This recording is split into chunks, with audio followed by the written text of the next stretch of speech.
Greetings and welcome to Mount Olympus. I am Hercules Invictus, and today I'm proud to bring you Brian's Drive-In Theater with the one and only Brian Walker. Greetings, Brian. How are you? I'm well tonight, Hercules. How are you doing? I'm doing great, and I too am looking forward to Halloween, as Oh, are all of the people who love that holiday. And it happens to be my 20th wedding anniversary on Halloween this year. So that I'm is fantastic. totally looking forward to it. Well, and hey, congratulations to making it for you and Athena for making it 20 years. That is very, very difficult to do Yes, it is, and and I can rare. honestly say that these have been the among the happiest 20 years of my entire existence. So I'm very happy that our paths crossed again at a Chiller convention. We crossed paths in life several times before we connected, and at one point I had a magazine, and she used to write for my magazine. Wow. Well, I guess it's kismet, it's fate. The weirdest thing was when we were 11, we went to the first Monsters of Filmland convention in New York City. Both Really? of us, I went by myself. She went with her father and brother. And when I was 11, I had a beard and a mustache and long hair, and I grew fairly early, so I looked a lot older than my 11 years. So I was looking at her, and her father said, "What the hell are you looking at?" And I didn't think about this when we first connected, but I saw some pictures on a wall and said, "Who's that? Who's that?" And then I told her the story, and it sounds like something her father would say. Uh, so So you actually first crossed paths more than 50 years ago. yeah, when we were 11, that That is a I while. remember. Yeah. And then we used to play in some of the same places like Palisades Amusement Park with the kids. Uh, And we used to go there fairly often, and she used to go there fairly often. now And were you living in the same borough? no, I was living in New York. She was living in New Jersey, but Palisades was Oh, not that far away. It was right across the Hudson River. yeah. So our families used to go there. And then, when you're there, you play with the other kids and stuff like that. And we both liked the sword and sorcery fiction. So we used to go to the same Rickles and look through the sword and sorcery books, and they were like three for $1 or something, and buy them there too. So we probably connected between Palisades Amusement Park and Rickles a lot more times. But the first time I actually noticed her as an individual human was when we were 11. That's amazing. I did not know that. That's really fate if you think about it. Yeah, I think. And and again, congratulations for making it that long. It is Thank you. I've been in my current relationship for more than 30 years and I know just how much thank you. It was anniversary was actually in September. It was last month. And I know just how good it can be. I guess I should say that. And Yes, it does take a lot of compromise, but what you get in return, I think, is more than worth any compromise that you have to make I believe that as well. if you've hit the right person. And if And you haven't, and I've been through a few of those myself. Person. well, at the end of the day, relationship wise, you have to be friends, and you don't have to be identical. And I don't think Right. that's good either. Each person has to bring something into the relationship, Mhm. and you learn a new complete subset of information that you just didn't know before when you connect with someone. And I think that coming together of knowledge bases, I think it's just fascinating. And I got to admit, in my relationship, I have uh, discovered that I like things that I would never have guessed that I would like. Yes. And I'll just leave it at that. I mean, some of it's really minor, but it really does change your life. And hopefully, like I said, if you pick the right person, it changes your life for the better. And you grow together. And well, you have a child to, Yes. submit you two together. We have pets, but even at that, I mean, I think that's, Pets too. I have cats, so we sort of have a pride All you know right. Well, well, I'm at the bottom of the totem pole at the house, so I'm below the cats, Greg. I mean, everybody. Just I'm down here on the bottom. A Uh, weird story. When we had a pride of mostly cats and people, we used to call it Sabertooth's Pride. And and Athena, I being, of course, the saber tooth, and we used to have like a website, and we had back in the day it was Yahoo groups, I think, or before then MSN groups, and yeah, way, Yahoo groups. Boy, that takes me back. yes, and the MSN groups even further back. Well, anyway, this is your favorite time of the year. This sort of kicks off my favorite time of the year, the holiday trifecta. Halloween, Thanksgiving, Christmas, all bunched up, against. But it makes fall a lot of fun. And well, and we've talked about this before, but you can enjoy horror movies all the way through to the end of the year. Um, Yes, and this we're just sort of at the kickoff for the season, and I've been actively watching horror films that I either cannot remember or just never have seen before.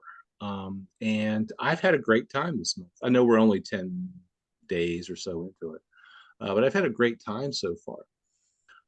And there's a couple of films, one of which I actually had seen before, but there's a couple of films that were produced by some character actors who you may remember. I don't know. Did you ever watch Green Acres, the yes, rural years sitcom? ago. That was actually my favorite of the Paul Henning sitcoms in the 60s. There was the Beverly Hillbillies, Petticoat Junction, and Green Acres. And I liked Green Acres because it was so surreal. There was it would look like there was a linear plot starting, but then it would just collapse. And brilliant writing, really, really well done. Well, one of the actors in the show who played the extension agent, Hank Kimball, his name was Alvy Moore. He had been a kind of a journeyman actor for a number of years, had never really broken through until he got cast in that recurring role as Hank Kimball on Green Acres. But by then he was in his 40s, and he met character actor L.Q. Jones, who used to be a heavy in so many TV shows. He was in a lot of Sam Peckinpah's films in the 60s. L.Q. Jones and Sam Peckinpah were big buddies. And and L.Q. Jones was also a good friend of Strother Martin's. And one of the films sort of brings everybody together. And it was the one that I had not seen. It's actually the second film that Alvy Moore and L.Q. Jones produced. It's called The Brotherhood of Satan. Hmm. And it's an interesting film. And like I said, you hadn't watched it before, but I did get a chance to watch it last night. And there again, this was a physical copy that I'd bought at Amoeba, a number of years ago, and just hadn't watched the film.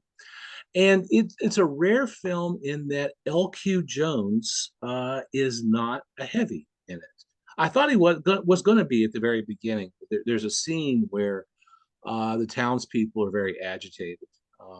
And I should say that the film has some good stars in it. L.Q. Jones and Alvy Moore are both in it, but Anna Capri, who was a beautiful actress from the 60s and 70s, did a lot of horror. Did in It had kind of an interesting career, not long enough career, unfortunately. And Strother Martin is also in Brotherhood of Satan. Um, and you'll remember Strother Martin from dozens of television appearances. He was in, I think, every Quinn Martin television show, from the 60s and 70s. These were all journeyman actors, but they were also, trying to make a living and producing a low budget horror film. Horror films usually make money if you don't spend too much on them, or they usually did, I guess I should say. If you kept the budget low, If you got them shot quickly enough, and if you get them into the theaters, they were going to make Right. money.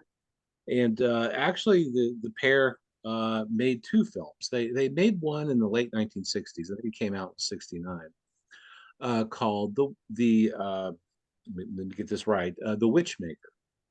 Now, the copy I have of The Witchmaker is one that, again, I bought a long, long time ago. It's a Sinister Cinema Yes, DVD. I remember there were EI Independent Cinema before then, and then there were Seduction Cinema before then. Hmm. Yeah, Sinister, has been around for a long time, and I actually credit Sinister Cinema in the early days for getting a lot of these films out to the home video market. Now that said, they didn't do restoration or anything like that. So whatever copy that Sinister Cinema could find is the copy that you got was identical to it. And if it had jump cuts or was missing like 3 or 4 seconds, in a scene, well, that's just the way they were.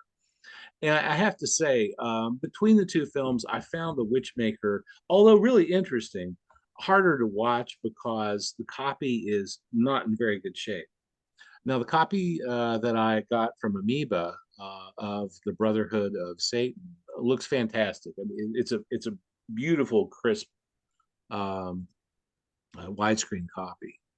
Um, both films are really interesting in that they're produced by the same two character actors. There again, L.Q. Jones and Alvy Moore, but they share sort of a similar. I can't say that the plot is identical, but they're both about these Satanists and how they start killing people for various reasons. I really liked the plot in The Brotherhood of Satan, the second film that they made, which came out in 1971.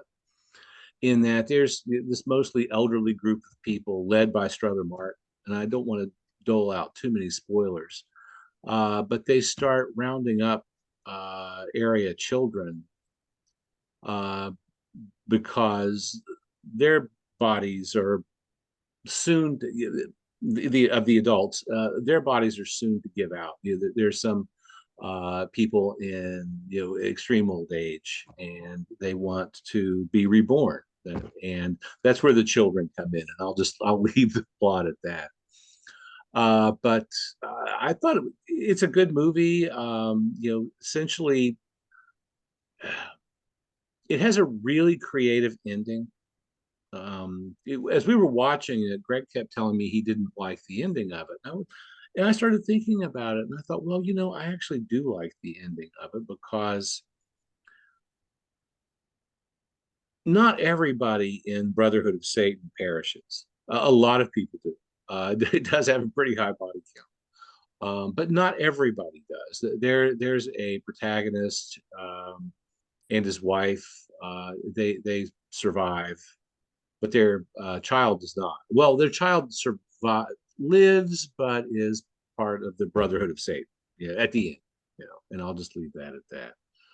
But there's a lot in common with both films. And initially, I was thinking, well, I wasn't paying attention to the release dates, and I was thinking, well, maybe they made these kind of back to back because there's some of the same crew members who worked in both of them, but that wasn't the case. And they both had roles in both films, I should say. Both are worth a watch. I do think The Brotherhood of Satan is by far the better film. It does have a better cast, I would say. Not a better, a stronger cast. The Witchfinder is, which I'm sorry, I've misspoken. That's a different movie. That's a Vincent Price movie. The Witchmaker, I should say, stars Anthony Isley. He's one of my favorite B movie actors, from the 50s and 60s. Did lots of terrible horror films. And I'm going to talk about another one of his horror films in a few minutes. A very handsome guy, used to be on Hawaiian Eye in the late 1950s and early 60s.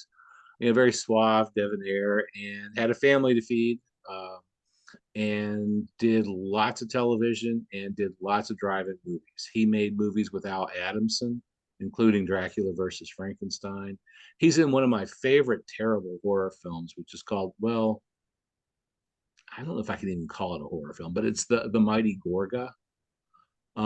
If you have never seen the Mighty Gorga, it is hysterically funny. It's not supposed to be. But I'll bet Greg and I watched that movie 10 times after we bought the physical copy because it just blew my mind. it It rings is bells, but not loud ones. So when you said the title, something resonated, but I don't remember anything about it. well, it has Scott Brady is in it, who was in a lot of film noir in the 1950s. And you the two actors in this movie are probably mid 40s or so, and both were solid actors. Nothing wrong with their performances or anything, but the movies themselves. I mean, the Mighty Gorga, like I said, is just inept from beginning to end, and it doesn't have anything to do with the principal actors. It's just there was no way Sir Laurence Olivier couldn't have made this one fly. But that said, I got to tell you, for 90 minutes, you will be entertained. You will have a good time. So I guess I really can't call it a terrible film. Well, yeah, I can, but it's an enjoyable terrible film. And by the way, speaking of enjoyable terrible films, today is Ed Wood's birthday. Oh, happy birthday, Edward. Many a film I've Yeah. actually enjoyed greatly. Oh, me too. Well, there again, terrible film, but very enjoyable. The worst thing you can say about a movie is that it's boring, you know? And God knows I've seen enough boring movies. Um, but the ones that I have been lucky so far, because after 10 days and about, I don't know, 11, 12, 13 horror films, I haven't really seen anything that I thought, I don't need to see this again. I've liked everything that I've watched so far. And I really liked both of L.Q. Jones and Alvy Moore's films. I thought they were really good. I looked online to see if I could find any information about the production company that those two actors um, developed in the 1960s, and I couldn't find anything other than just to mention that they had a sort of a business arrangement. L.Q. Jones, in addition to turning in, like 150 or so acting performances, also did a little bit of directing on the side, and he directed a movie that I haven't seen before, but now would like to see it. It's a Western, but I like Westerns. I like Westerns. And after looking over the cast list, it did interest me. It's called The Devil's Bedroom. So there again, we've got kind of, there's no Satanist thread running through the Devil's Bedroom film, through the plot, unless I miss my mark. But there again, I haven't seen it, so who knows? But The it was Devil's directed. Bedroom, and not the Devil's Study or the Devil's TV room. The Devil's Kitchen. How about, And ooh, the Devil's Bathroom. there we go. But the Devil's Bedroom actually gets a 6.4 from IMDb, and that's, I you take reviews with a grain of salt, but that usually means they're pretty watchable.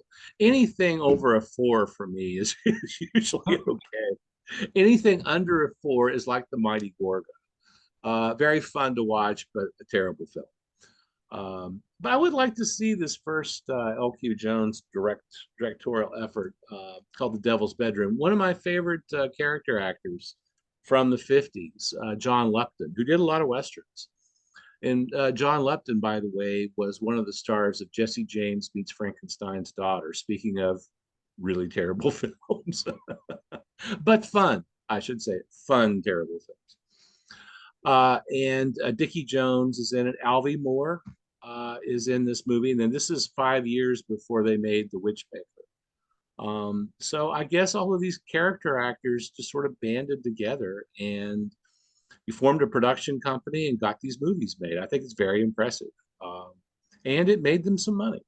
They were successful enough at it. Horror films, like I said, almost always make money. They don't cost much to produce, and in this, remember back in the summer, you always wanted to go see a horror film, Yes. you for whatever reason. And there usually were a lot of horror films out in the summer, as I recall, from when I was a kid.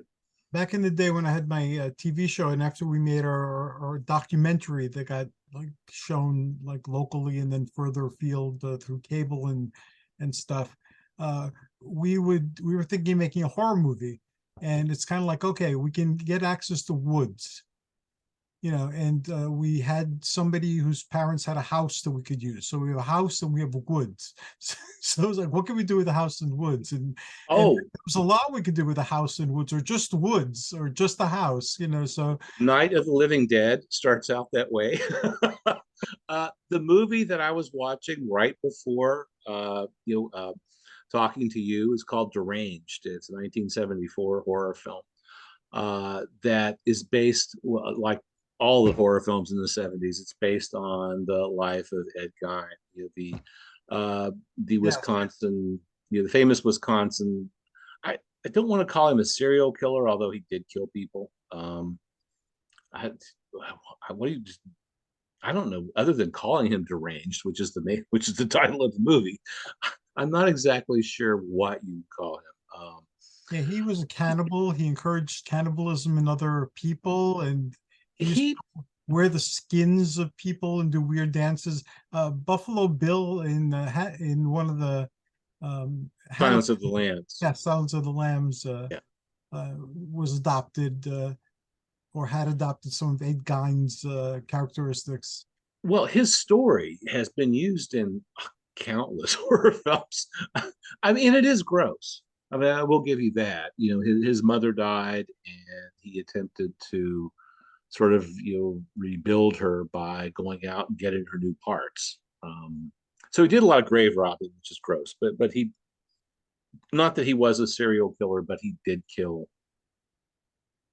some people. Really, yeah. So I don't know what I don't know what checks the box of serial killer off. If you're just doing it to do it, I don't know. I fortunately don't know a whole lot about the psyche of murderers, but the movie that we were watching was released by American International, and it was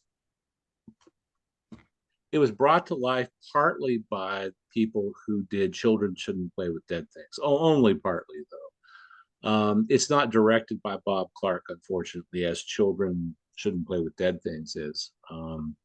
But Alan Ormsby has a lot to do with it, as he did with Children Shouldn't Play with Dead Things. And it's a really interesting movie. Haven't quite gotten to the end of it yet, but I've been repulsed a few times by it, and that's great. I mean, that's means that the film's having some sort of impact. It was cheap. It was only made for, I think it was made for a couple $100,000. Um, and it was released in 1974, and it was done in Ontario uh, at a very similar time that the production was starting for Black Christmas, which is a Bob Clark movie.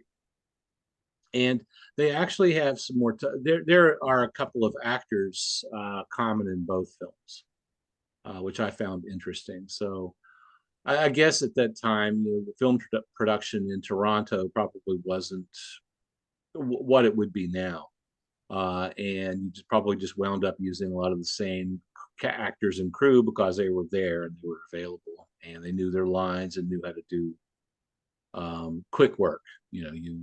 You say your lines and get on to the next scene. You don't do a lot of retakes if you only have $200,000 to do it. Yeah, they were very creative, and you have Mhm. to be. And some of the things they did for the sake of creativity seem funny, uh, but it's the best choice they could have made at the time. Well, you know how it is, and we've all been there where you have a project to do, it's got to get done, and you have you have to do anything you can to get it through. And sometimes your creativity kicks in, and you're able to do it in a manner that you had never considered before that actually is the best way to do it for you. I've run into that several times myself. But you would never do that if you didn't have the need. If you had gobs of money to spend on a project, and a huge team behind you, probably not going to do anything all that groundbreaking. But if you're doing it on a shoestring budget, you've got to make it look good. Yeah, That's where the creativity comes in. So, and that's one of the things that I really like about drive-in horror films. You do see a lot of creativity. You see a lot of good acting performances too. In general, of the movies that I've watched this month anyway, I think the acting performances have been stellar. They've really been fantastic. But these are all of the films that I've watched. None of them are films that have casts that you've never heard of. They all have, journeyman actors, people with extensive filmography listings, people who worked a lot, in whatever they could find. Interestingly, though, most of the films that I've watched lately feature people who were well-known actors, or at least character actors who'd had a lot of work. But these people didn't usually do horror films, such as Hank Kimball from Green Acres and L.Q. Jones from all those Sam Peckinpah films. They didn't do horror films, ordinarily. But when it came time to produce one, that's exactly where they went. Um, Another film that I think is really interesting to bring up along those lines of people who didn't ordinarily do horror films, is Mamie Van Doren. I follow her on social media. She's a riot. She's on Facebook, and I think she's on X, formerly known as Twitter. I'm not sure if she's on any other platforms. But freely speaks her mind about any and all topics. And of the three M's from the 1950s, the big blonde bombshells, Mamie Van Doren was the only one, to the exclusion of Marilyn Monroe and Jane Mansfield, to make a genuine bona fide horror film. Now, it's terrible, but it's still a horror film, and it's called The Navy versus the Night Monsters. oh, Um, Oh yeah, the title the title's way better than the movie, quite honestly. But the cast is actually pretty good. It's another film that stars Anthony Isley. Um, Mamie is in it. It's her only horror film role. James Mason's wife, Pamela Mason, is among the cast. And Pamela Mason, I hate to refer to her as somebody's wife because I mean, she actually did have a career in her own right.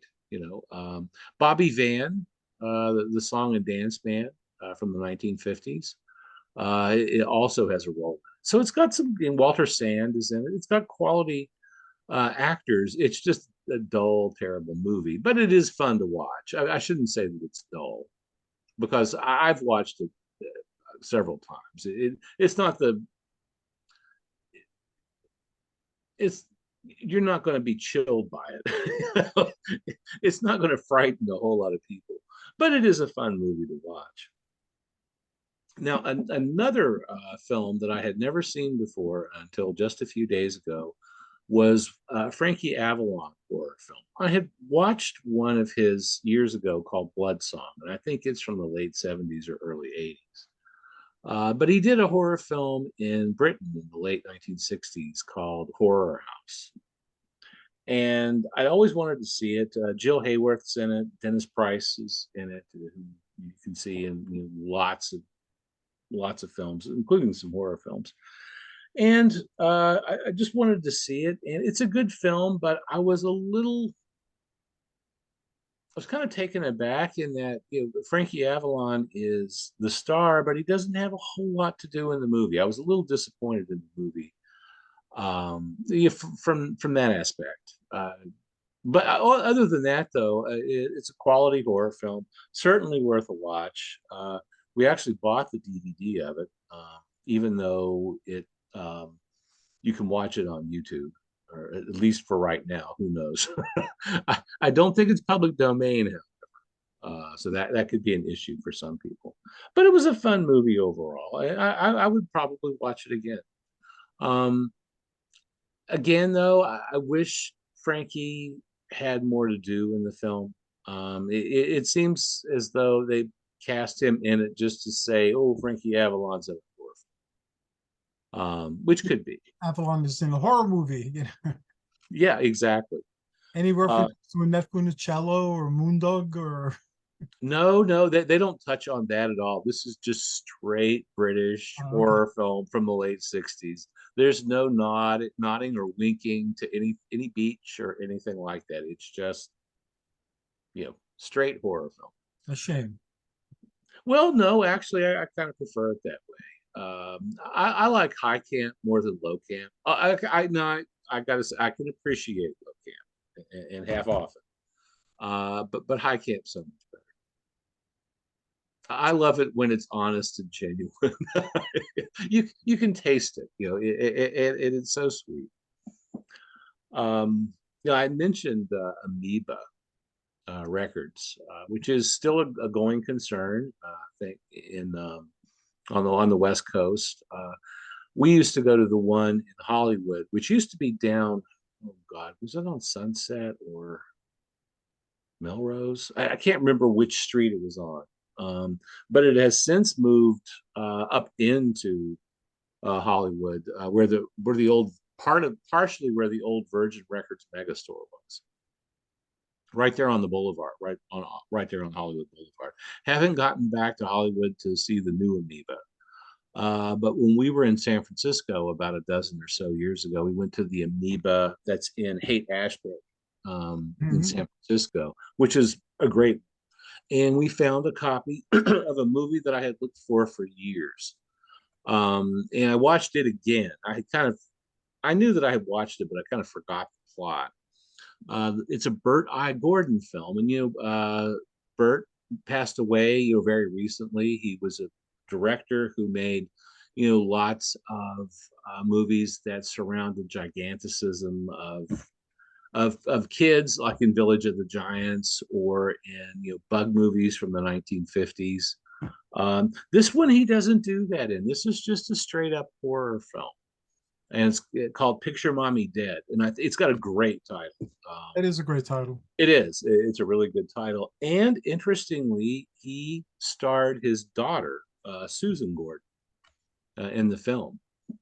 So it's her mother who is dead in it, and her mother in the film is Zsa Zsa Gabor, who sometimes comes back, not exactly, but you see her back from the dead, and she's very unpleasant in the film, as most of the women are in this movie. Interestingly, except for Susan Gordon, she's the protagonist, so it's okay. It's got a great cast. Martha Heyer, one of my favorite blonde bombshells from the 50s and 60s, is in it. She was a really good actress too. She is, I think, best when she is playing a terrible person, and she's a terrible. She no, she is. She's really good. And she's a terrible person in Picture Mommy Dead. She has married Susan Gordon's father, who's played by Don Amici. Interesting to see him, in a horror film. Of course, he made one, late in life called Ghost Story. That's a lot of fun. I think that came out in 80 or 81. It was an interesting film to watch, and a good movie. Like Fred Astaire was in that. There were several other older actors, if I'm remembering correctly. But Picture Mommy Dead is a fun movie, and it doesn't rely on Burt Gordon's his visual parlor tricks that he did in a lot of his films to make things bigger or smaller. He doesn't rely on that. He just directs a straight horror film, and it's actually pretty good. And it's got a great cast. I mean, it really does. And best of all, it's got a fantastic title. I mean, that grabs you right off the bat. If you've got a great title and good poster art, with Yes. a horror film, you're in. And many of them were sold Go just ahead and the start counting the poster money. from long before there was a script or anything for the movie. The poster kind of said it all, and that's how they would get money for these films to make them. Well, American International routinely did that. They would just come up with, a list of titles that sounded lurid enough to get you interested. Then they would have one of their really talented artists do some cover art for it, and then they would have to write the script and cast it. Yes. but if you think about it, I mean, that's great marketing, isn't it? Well, that's all it is. It's not really filmmaking, but it is great marketing. Yes, it is. And Ed Wood, in the movie about his life, they showed that he was involved with that too, and that basically he put his own unique twist on what the movie should be about, which got him in trouble before it made him a legend. But he too made films based on posters that had been made previously without any hint as to what the movie was going to be about. Well, poor Ed, he never had two pennies to rub together in order to do a film, and he would do a film on, let's say, a tiny fraction of what anybody else could have made it on. He would call in favors that he had done for other people. He worked more or less around the clock to get them done. Admittedly, there might have been some quality control concerns with some of them, but he got them done. uh, and I mean, his movies are so likable. They're so much fun to watch. I got to tell you, I think I've seen his entire non-porn, I should say, catalog, and there isn't one of those movies that I don't care for. The only one that I'm not crazy about is Orgy of the Dead.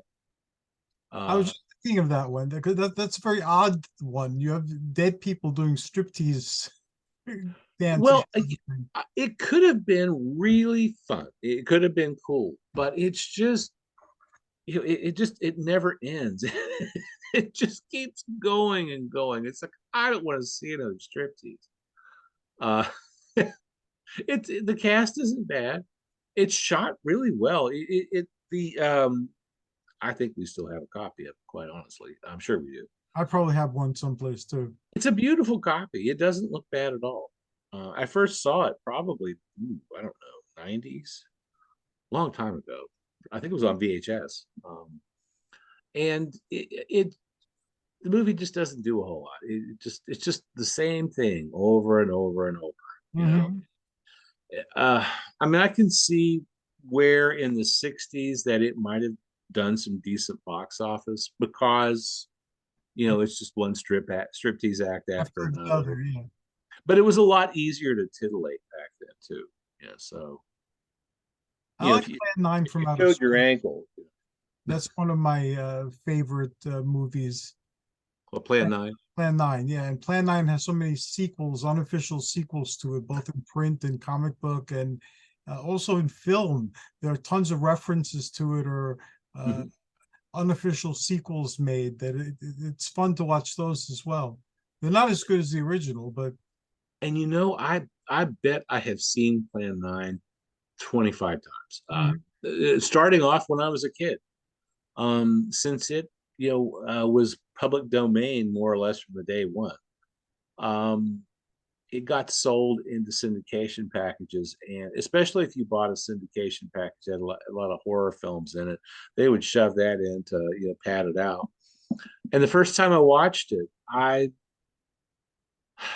I remember liking the film, but I don't remember ever being terrified of it. As Mhm. a child, when I would see some films, and this happened to me, a number of times.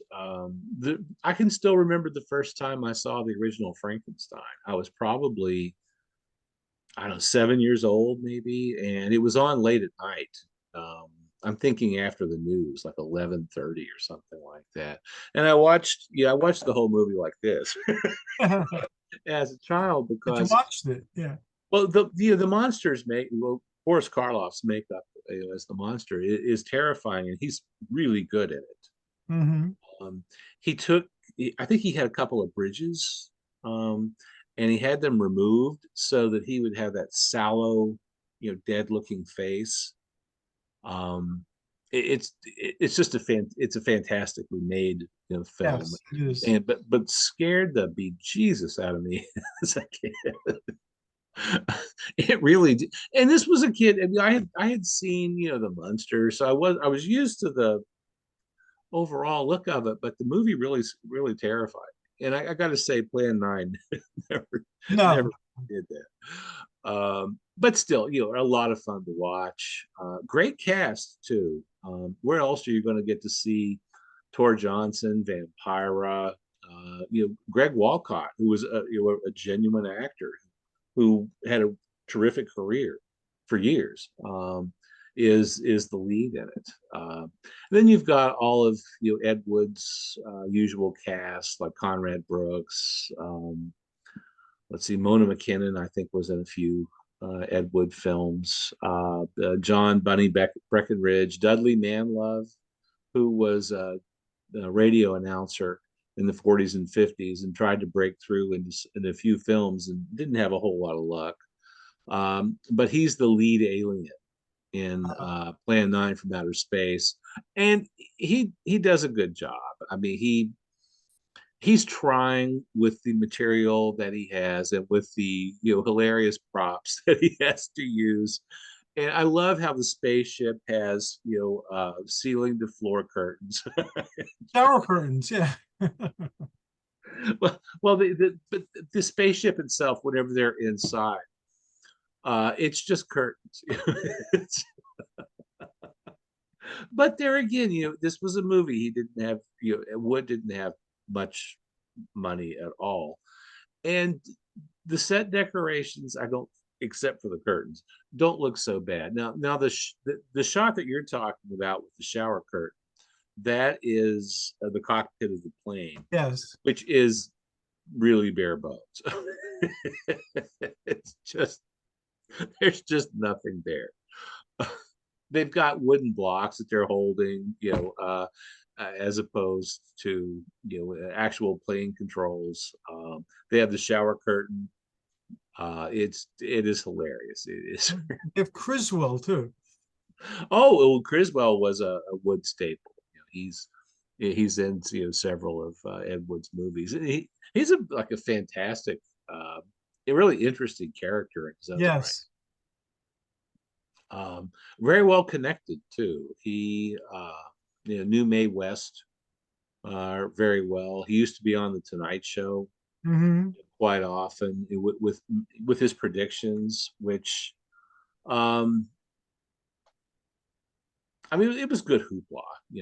He didn't have any psychic abilities or anything. Like, he couldn't predict the future, but I think he was pretty good at cold reading. Um, Uh, and he was good at coming up with outlandish things that were fun to hear about. Whether they came true or not, who cares? they came true in some other dimension or Probably not. But yeah, I just think it's fantastic with today's Ed Wood's birthday, though. Speaking yes. speaking of B movies, I mean, this is a red letter day, um, and I keep forgetting he was a Libra, uh, and I think a pretty typical one. Although he had to have, Libras usually have problems making decisions, and he must have broken through to the other side on that one, because he got things done. He got Yes. things produced.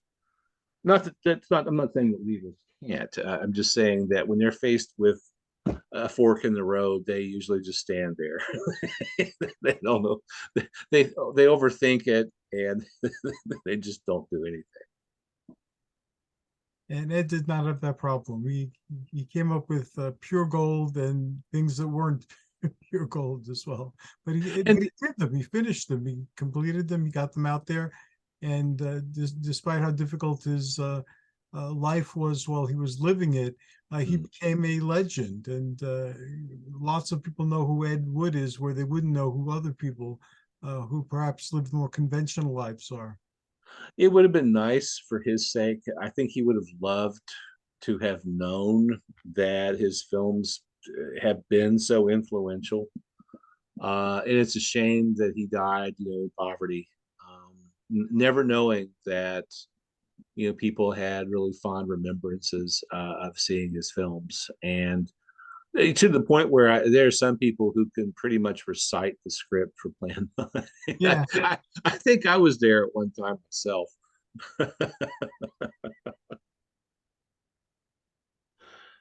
Anyway, another movie that I wanted to talk about. I got to see this one as a child. My mother took me to see this as at the drive-in when I was a kid. It's called Beyond the Door. I remember It's that. it stars Juliette Mills, who I loved as a child. I used to watch Nanny and the Professor, and Mhm. she's Nanny, and Richard Long is the professor. One of Paris Hilton's aunts is a child, and I can't remember if it's Kim or Kyle Richards. I think it's Kim Richards who's in it, who's on one of the Real Housewives, or who was on one of the Real Housewives. I guess it's Beverly Hills. But they are Paris Hilton's aunts. Oh wow. Kim, they were both child actresses. Both did a lot of great movies. Kyle is in the original Halloween. She's one of the little girls that Jamie Lee Curtis is babysitting when her friend goes off to meet her boyfriend and then gets murdered. But the little girl survives and is in a couple of subsequent Halloween, I should say, films. Anyway, my mom took me to see Beyond the Door because about 6, 7, 8 months before that, she had taken me to see The Exorcist. We saw both of these, I think, at the same drive-in too. Probably, I would say it was probably the same drive. And The Exorcist, I blew me away. I didn't sleep for days after that one. I didn't have that problem with Beyond the Door. I liked the movie a lot, and it was fun going back and watching it again after like a 50-year gap. Huh. And Richard Johnson, I should say, is also in Beyond the Door. And Richard Johnson, countless horror films. To my knowledge, Juliette Mills did maybe just this one. She did very few, but she becomes demonically possessed and starts saying things that I never thought I would hear Nanny from Nanny and the Professor say. I've read a couple of interviews with her subsequently to the film, and rather than being ashamed of it, and she shouldn't be because it's a fun movie to watch, it actually did very, very well at the box office. It's just an Italian Exorcist knockoff. But Warner Brothers sued the Italian producers of the film for copyright infringement, and I got to tell you, it's not really the same. I don't think they could get a judgment now. It's not. There's not enough there. I think Did they get uh, one back then? it must have back then. The producers had to pay Warner Brothers something like $2 million, which was A lot of money significant back back then. then. But the movie made many times more money than that. So the producers more or less just got a slap on the wrist. Uh, but I don't think it's really the same story. I think they did use some of the same ideas for effects, perhaps. I think some of that was maybe a little similar, but I highly recommend it. It's a fun movie to watch. It has its moments too. It's not The Exorcist, but it's not a bad movie. And Juliette Mills, like I said, has fond remembrances of it. And she's some people when they I don't want to say slide down into horror films, but when their career isn't what it used to be, and then they start doing horror films, will often look down upon it. A good case in point there, it would be Betsy Palmer. who was in the original Friday the 13th. Betsy Palmer was an actress from the 50s. She was under contract for a while. Did a few movies here and there, but married a doctor and kind of settled into a life of being a television presenter and game show panelist. After her marriage ended to the doctor, however, she ran into money problems, and she needed to kickstart her career, and her car died all at the same time. That's why she took the role in Friday the 13th, because they offered her, I think, about $10,000, and that was going to be enough to get her a new car. And she did it for only that reason, and then for a while was really ashamed of the film and didn't want to talk about it. Unfortunately for her, it brought her a legion of new fans. So I think there toward the end, she finally got on board, with the film and kind of accepted the fact that this was just what people were going to remember of her, whether she wanted them to or not. That's And like Leonard Nimoy wrote a book, First I Am Not Spock, and then because he was in that place, but then years later he wrote a book, I Am Spock, where he kind of accepted the new fandom and realized that it's putting food on the table. Yeah. Yeah. Alas, there needs to be a part 2 to this as Halloween approaches, because there will be. We're at the end of our conversation. How can people enter Brian's Drive-In Theater, and how can they interact with you? Well, if you want to interact with me, the best way to do that is through social media, and that would also be Facebook. You can run a search for Brian's Drive-In Theater, and you will eventually find my Facebook profile and presence. I post everything I post is film related. I don't post pictures of what I ate for breakfast or anything like that, nor my political leanings. You don't have to put up with that either. It's my Facebook profile is all film, so it's a safe place to be. Yes. Especially as we come into next year when there will be an election. I am on Twitter, but I just lurk there. I don't post anymore. And I shouldn't call it Twitter. It's called X now, which I think is a stupid name. But Oh, still calling it Twitter. I know everybody does. I took a paper. I had students do a research paper that I graded on Sunday, like all day. It took me forever to grade those things. 2 classes worth of them. Ooh. And they all referred to Twitter. They all referred to I just did it. They all referred to X as Twitter. And then they didn't even capitalize Twitter.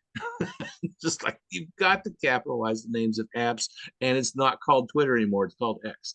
And instead of tweets, they're called X's, which I think sounds stupid too, but there you have it. And if you want to come to the Brian's Drive-In Theater website, just type in briansdriveintheater.com in your favorite search engine or browser, and it should bring me right up. And we have a movie of the day every day.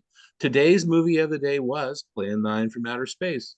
Oh, wow. It was in honor of Ed Wood's birthday. And whenever we do have a birthday at the drive-in, and that's very frequent because there are more than 400 actor pages, I will try, if there is a public domain version of a film that actor was in, will generally be the movie of the day. For some people like Bela Lugosi, there's a host of public domain films to choose from.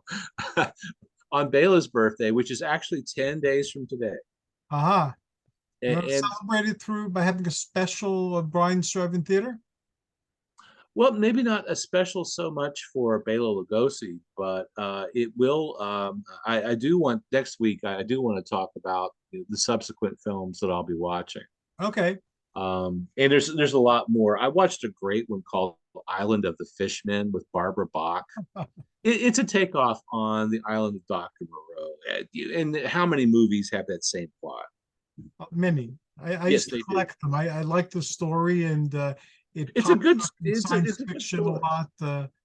Yeah, the animal people.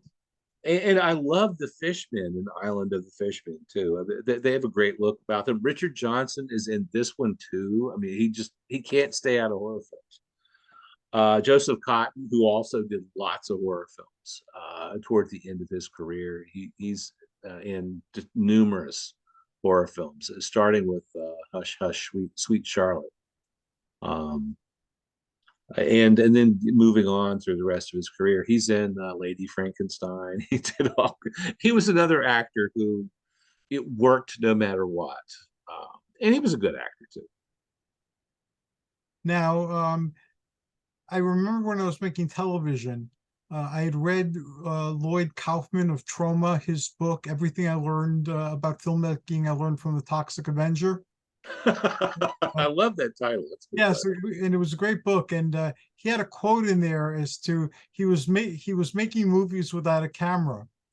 And when I had my television show and I made my short and then my movie, I knew exactly what that was. Sometimes there were no camera people, so you just did the other things that you needed to do to make a movie or to make a TV series and stuff like that. I'm in the same place creatively now, and I'm in my 60s. So, I'm seriously looking at my bucket list and trying to cross off as many of those things as possible. And making some sort of movie or some sort of TV show or something is definitely there. And opportunities pop up and then tantalizingly, pull away for a little while. But I'm in that headspace. So, of course, whatever I do creatively in that arena, I'm going to invite Brian to be part of it if he'd like.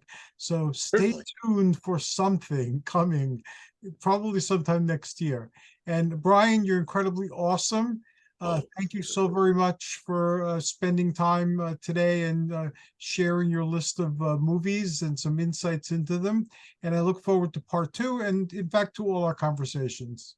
yes, I look forward to speaking to you again next week. Be well, my friend. Joyous Thank- journeys and amazing adventures. Take care. You too.